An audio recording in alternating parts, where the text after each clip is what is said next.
Dans la vie, il y a deux types d'universités et je vous avais dit ça. Il y a les universités ordinaires où tout jeune peut entrer sans exception parce qu'on sait que vous êtes là pour vous battre, pour avoir des notes, pour avoir des diplômes et aller au chômage.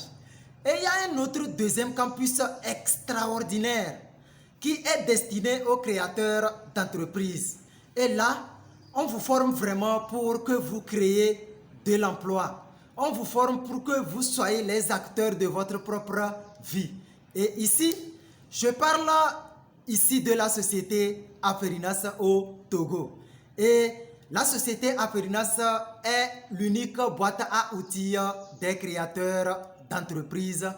La société Aferinas est un lieu d'urgence pour les jeunes diplômés ou non diplômés qui souhaitent vraiment créer leur entreprise, qui souhaitent vraiment devenir, marquer des esprits pour leur propre être.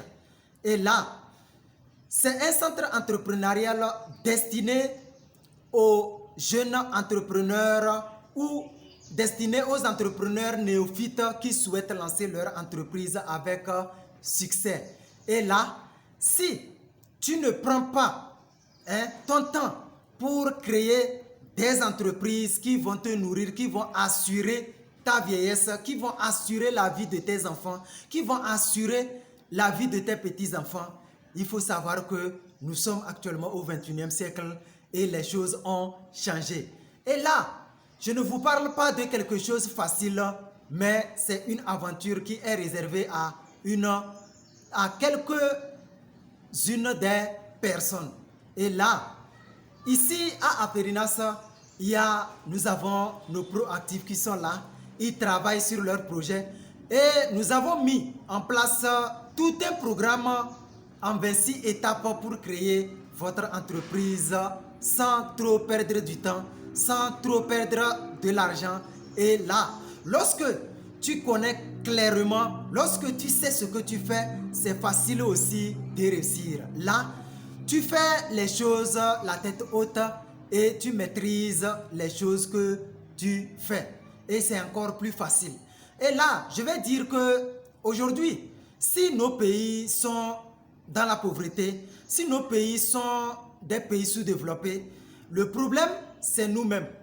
Parce que aucun étranger ne viendra changer le destin de nos pays, changer le destin de l'Afrique. Mais c'est nous, les Africains, qui doivent mettre la main sur les problèmes et les régler pour que nos pays puissent prendre aussi la relève du développement. Et pour que cela puisse être possible, il faut former la jeunesse pour que la jeunesse crée de l'emploi et non la jeunesse cherche de l'emploi. Vous voyez ça? C'est ce qui a fait que l'Amérique et la Chine sont aujourd'hui très loin parce qu'eux, ils ne forment pas leur jeunesse pour aller chercher de l'emploi.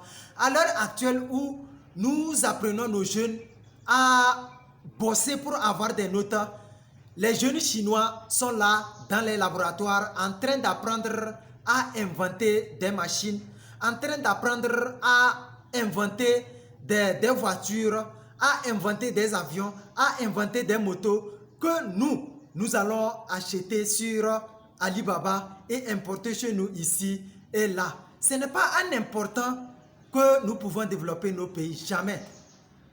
C'est en exportant que nous pouvons vraiment développer nos pays. Si nous sommes là à acheter et ne rien vendre, jamais on ne peut pas se développer. Si tu es là, l'acheteur ne se développe jamais. C'est toujours le vendeur qui est toujours riche. Quand tu ne vends rien, il faut savoir que tu n'auras rien et tu n'es rien également. C'est ça. Alors, si tu veux vraiment être un vendeur, si tu veux vraiment être un producteur, il faut avoir l'esprit des producteurs.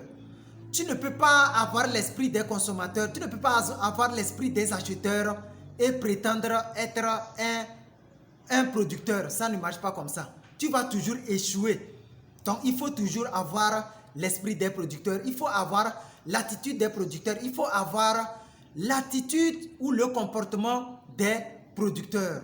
Et quand tu vois, les producteurs dans le monde sont des minoritaires.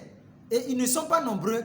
Et ce sont les personnes qui ont réussi vraiment.